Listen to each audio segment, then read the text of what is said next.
What's good, mi gente? It's Melany Movez, and you're watching Blacktinidad. On today's episode, we're gonna talk about something that's a little touchy, and sometimes it's a little hard to digest, but guess what? Your mother used to make you eat your food, and I'm gonna make you eat your food too. Today, we're gonna talk about colorism. Colorism in Latin America, and how it affects Black Latino representation in media.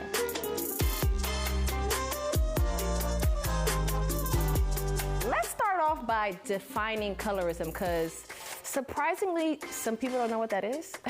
Colorism is not racism. Colorism is the prejudice or discrimination against individuals with a dark skin tone, typically among people of the same ethnic or racial group.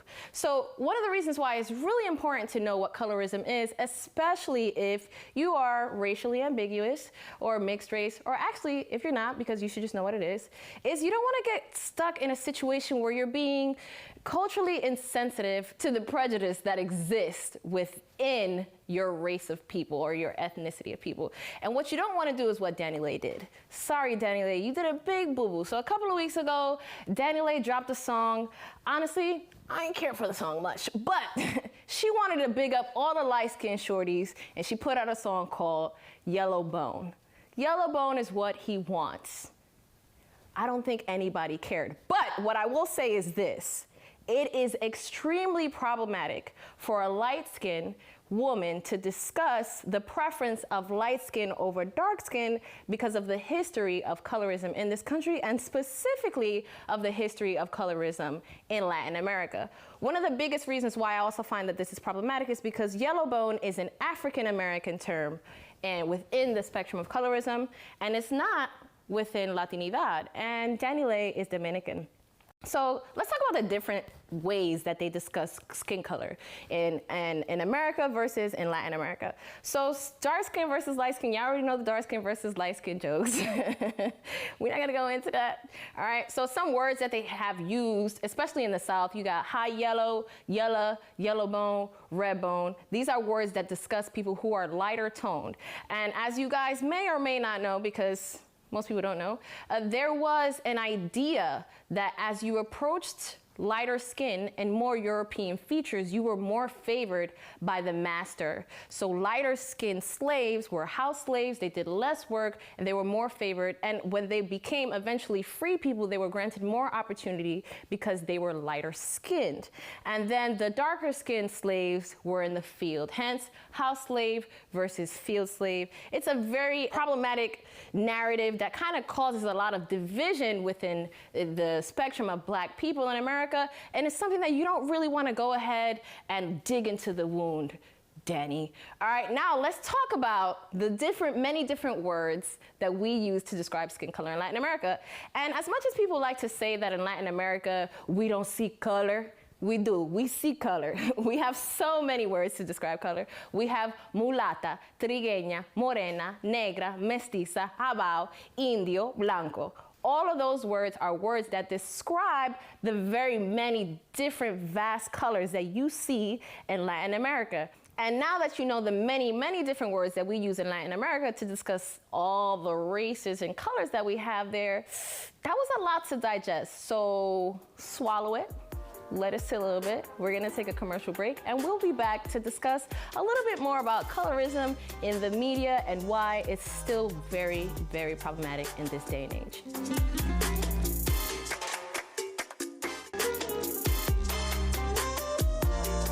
Hey, what's up, guys? Melany Movez here. Welcome back to Blacktinidad. Now that you took a second to digest exactly what we were talking about earlier in terms of defining what colorism is, let's dig a little bit deeper in the wound. This may be triggering for some.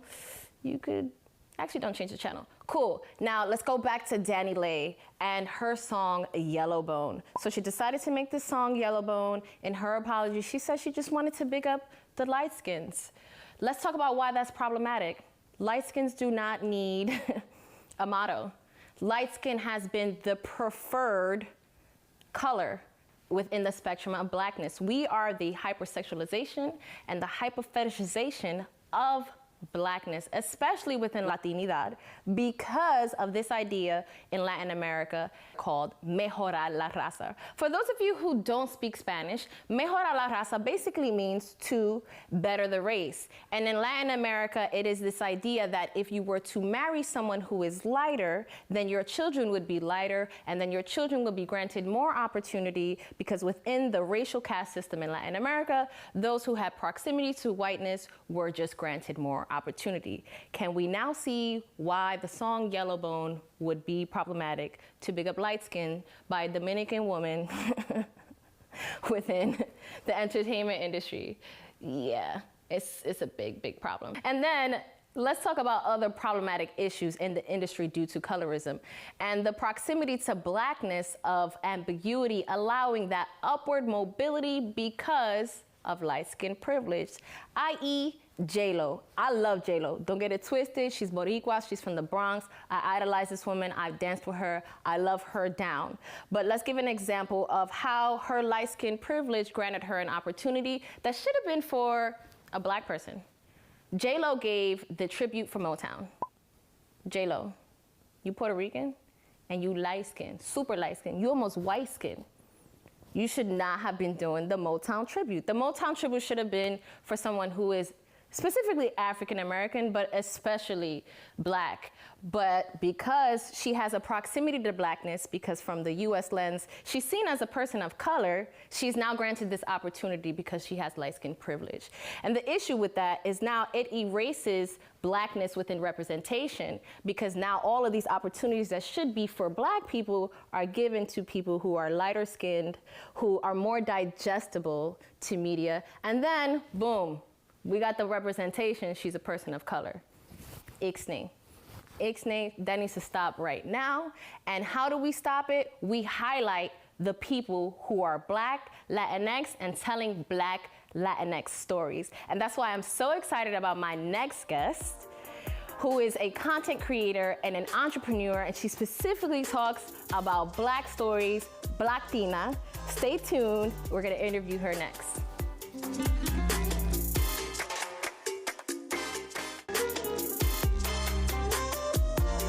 What's up, y'all? It's Melany Movez here, and how appropriate it is that our guest is none other than Blacktina. What's up, mamita? How you doing, baby girl? Hey, I'm doing really well. Super excited to be here. Thank you for having me. You already know. You already know. I was like, wow, the show's called Blacktinidad. Who can I interview?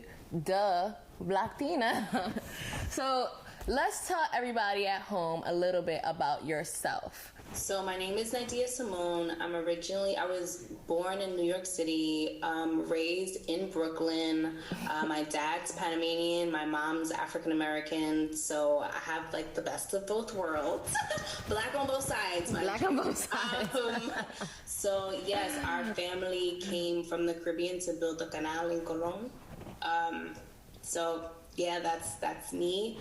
And I'm the founder of Blacktina Media, also Blacktina Galleria, also Blacktina Beauty. Yes, it's trademarked. Try me. We amplify Afro-Latinx and Afro-Caribbean narratives in TV, film, digital media mostly. And it's really important that I talk about my community and share their stories. Also, honestly, because I had the hardest time like keeping a job in Hollywood, so I just went super, super Black and just decided to create my own stuff and not wait for somebody to hire me or give me an opportunity. And with Blacktina Galleria, it's all about amplifying like Afro-Latinx and Afro-Caribbean visual artists. So right now my focus is Haitian and Dominican artists. I'm currently based in the Dominican Republic. And today I've sold over 24 paintings. That's and fire. I've also sold these at, the prices. There's no discount. I told them no discount. They got tips. And it was really amazing to see that impact. But I also like fun and I like art. And in this journey, I've learned so much about the history of Black Latinos, and how there were so many people who fought to the death to make sure slavery did not exist anymore. And with that, I see film, TV, and really fun as a way to teach people about the history of Afro-Latinidad and all the Black people in Latin America, but also like change the narrative that we're all ugly, lazy, violent, over-sexualized. Like, we're fun, we just want to hang out sometimes, we just want to talk and cheese man, you know, like we're normal people, and really to humanize Blackness. And a lot of people don't even realize that there's so many Black people in Latin America. I know, that's crazy. I think the number is 150 million. I feel like that's really low. I think I gotta look up that number. America, but the number that I am familiar with is that of the millions of slaves that came over from Africa into Latin America, I think only like 400,000 went to the U.S. and then the rest went to Latin America. So when people have this idea that Black people don't exist in Latin America, I'm like, well, y'all. The education system was trying to try us, because they almost got me, because I was even confused, and I have a whole Black family at home, and I was just like, I was starting to be like, whoa, hold on, what do we know that is true? Like, and I'm in school. So in the United States, you learn there's Black people in Africa and there's Black people in the United States. Yeah, I mean, same when I grew up. And in my mind, I go back home and I'm looking at my grandpa like, I know there's some Black Puerto Ricans, like, why am I not learning about this? So, I mean, luckily college, and I decided to minor in that, Africana Studies and Latin American and Caribbean Studies. Stony Brook University was good. I didn't even have that option. Yeah, and so that's where I learned about Black Latinos. I mean, outside of my home, obviously, but just like realizing that it's in a much broader spectrum is so important. And it's crazy that we don't have the education here in the U.S. And I stay schooling my friends. I'm like, y'all, like. But it's not just the U.S. Like, here, it's even worse here. Like, because you in DR right now. Like, in the U.S. is bad. So it's like, just imagine. Yeah. Just imagine. Like, and it's like, it's so crazy because, like, in DR, it's like, how is it like this here? Like, it's like, shouldn't they feel forced to tell? That's what I feel like. The accomplishments of Black people in the Dominican Republic, since there's so many Black people in Dominican Republic. No, and I feel you, girl. And I think that's why I love this show that we started here, and that's exactly what we're gonna do. We highlight in the Blackness in Latin America, because Latin America is blacker than Black. It is what it is.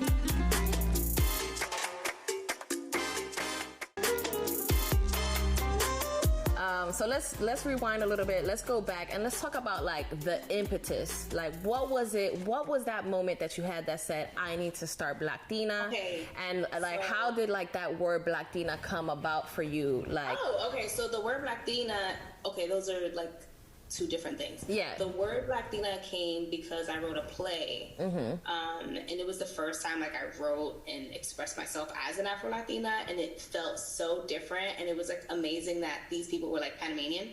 And I later couldn't figure out a title, so I named it Blactina, because it was like, I'm Black and I'm Latina, and I wanted the Black to be in front, because like, the Black is in front. It's in front.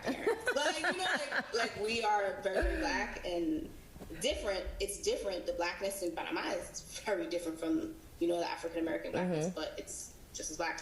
And with my company, it's like hard, because I recently reconnected with a director she directed this documentary about like Afro-Cuban life and stuff like that. And I saw that when I was in college. And I emailed her, and she emailed me back, and we responded, and I was like, oh, I'm gonna cry, I've never seen da-da-da.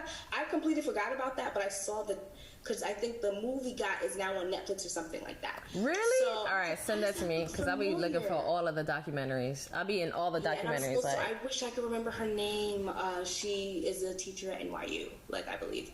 Okay. So I was like, oh my God, Nydia, this is before that. So this is a big part of it. But the film was about these African American students from NYU that went to Cuba, and they just learned about, you know, Cuban life and talked about race and culture.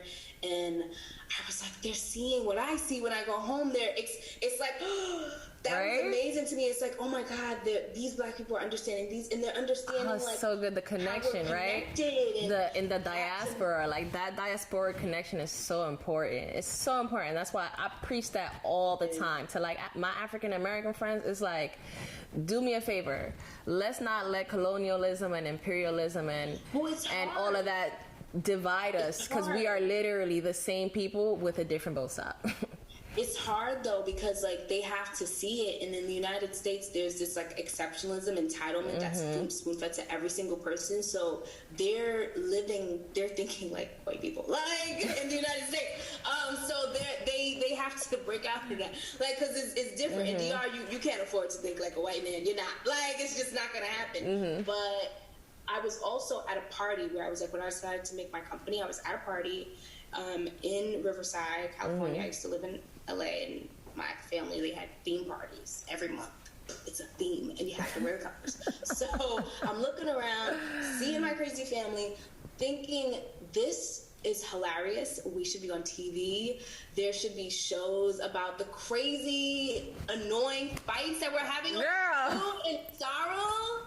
Like, and it's like, and then how like everything is always forgiven at the end of the day. Always. Like, but without a conversation, it's like the conversation doesn't even happen. So it's like this. I was like, I want to see this, and I was having a hard time in Hollywood because I was Black. I kept on getting fired because I was Black. That's one thing that was the common denominator.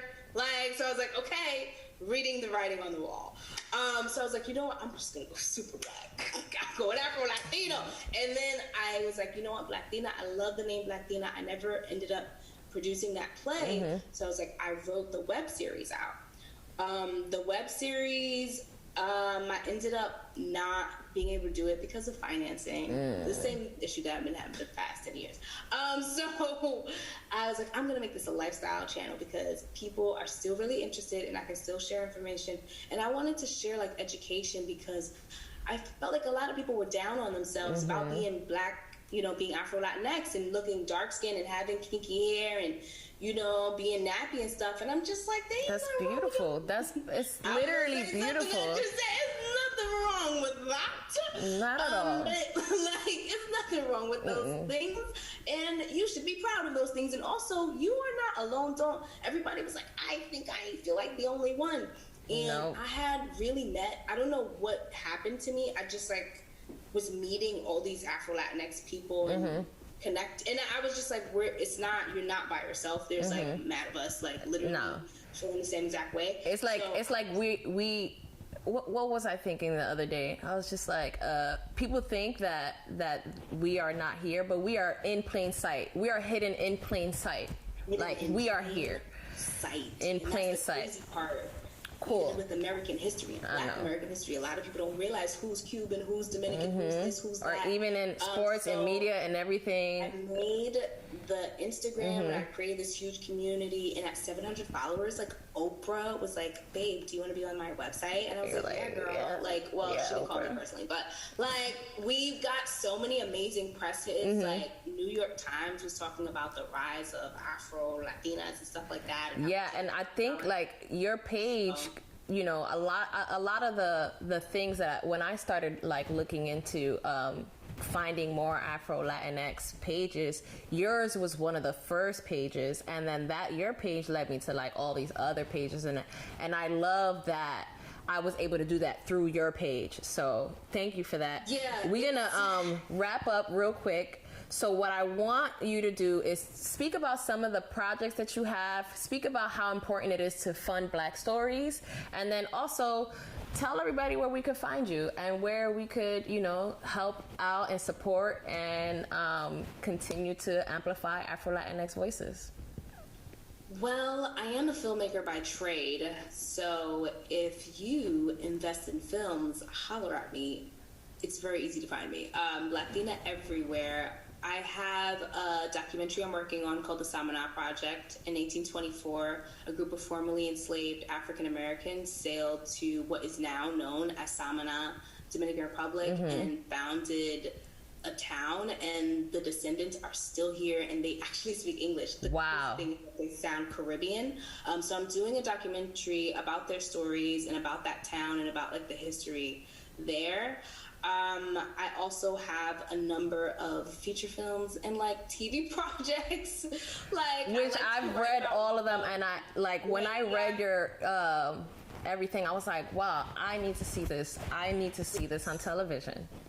Yeah, sometimes I'm like, I think it's too much. And I also, you know, I'm selling Dominican Haitian art right now, mostly Haitian art from the Dominican Republic, and it's chef's kiss. Yes. Find me on Blacktina, Blactina, on Instagram, YouTube, Facebook. I appreciate your time, and as usual, we're gonna continue putting forth the voices of Black people in Latin America. That's what we're here for. All right, so I love appreciate it. Thank you. All right, baby girl, I'm gonna holler at you.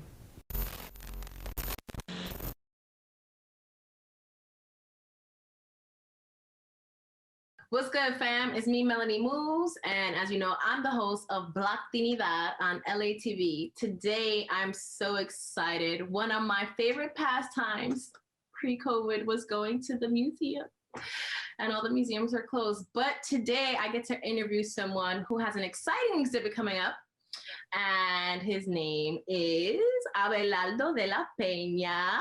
Abelardo, ¿cómo tú estás? Yo estoy muy bien. ¿Y tú?